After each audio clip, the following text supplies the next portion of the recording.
চিকিৎসার যে টাকাটা ব্যয় হয় সেটা তারা দিবে, এখন পর্যন্ত আমরা সেটা পাইনি। সরকার বিবেক বিবেচনা করে আমাদেরকে সম্পূর্ণ আর্থিক সহযোগিতা দেওয়া হোক। ওনারা যে বলছে আমাদের চিকিৎসা ফ্রি দিবে, কোন হসপিটালে যাব? যে হসপিটালে যাই সেই হসপিটালে তো আমাদের কাছে টাকা চায় বা চিকিৎসা ফ্রি দিতে চায় না। আমরা চাচ্ছি যেন আমরা প্রপারলি চিকিৎসা পাই, পুনর্বাসন পাই এবং আমরা ভাতা পাই। 19 জুলাই আমি আহত হই, যেটা ছিল ইন্ডিয়ান এম্বাসির উল্টা দিকে, যেটা প্রথম যেই আন্দোলনটা হয় তখনই আমি আন্দোলনে যুক্ত হই।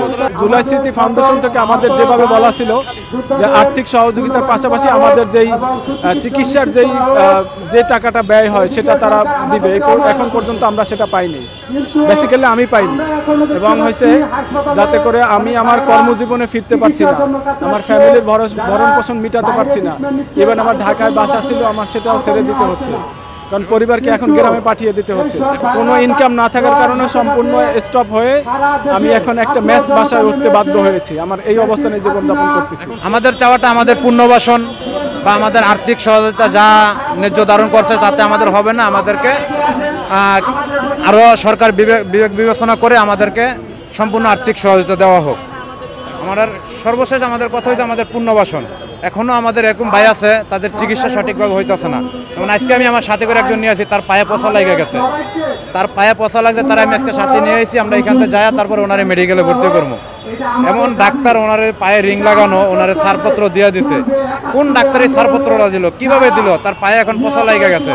তার এই পাওয়াটা কি হবে, তার জীবন নিয়ে কি হবে, তার সংসারের কি হবে?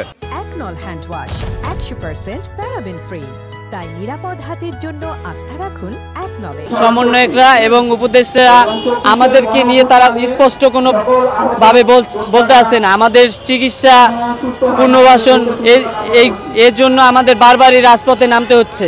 দেখেন, আমি জুলাই ফাউন্ডেশনের কথাটা বলি, তারা মূলা ঝুলানো ফাউন্ডেশন দিয়ে রাখছে যে প্রপারলি সবাইকে যারা আহত তাদেরকে প্রপারলি ভাবে দিতে পারছে না।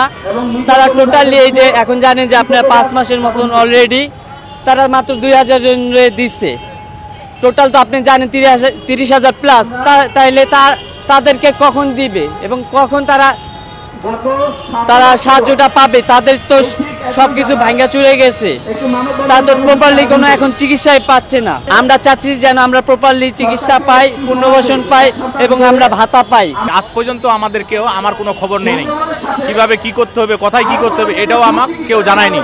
আসলে সঠিক তথ্য আমরা পাই নাই। এখন আমার যে খরচ, ওষুধ, হাবিজাবি, এটা সব আমি নিজেই বহন করতেছি এবং আমার একটু সমস্যা হচ্ছে এটাতে।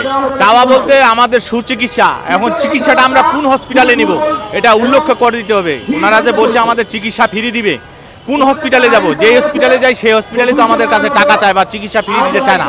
এটা নির্দিষ্ট করে দিতে হবে আমাদেরকে যে আমাদের সরকারি হসপিটাল বা প্রাইভেট হসপিটাল, কোন হসপিটালে গেলে আমরা চিকিৎসাটা ফ্রি পাবো, বুঝছেন? এবং আমাদের যে ওরা কিছু সাময়িকভাবে ওষুধ কেনার জন্য টাকা দিতে চাইছিল, এই টাকাটা কবে দিবি বা কিভাবে দিবি এটাও কিছু আমরা পাচ্ছি না, কোনো অনুদান পাচ্ছি না সরকারের কাছ থেকে।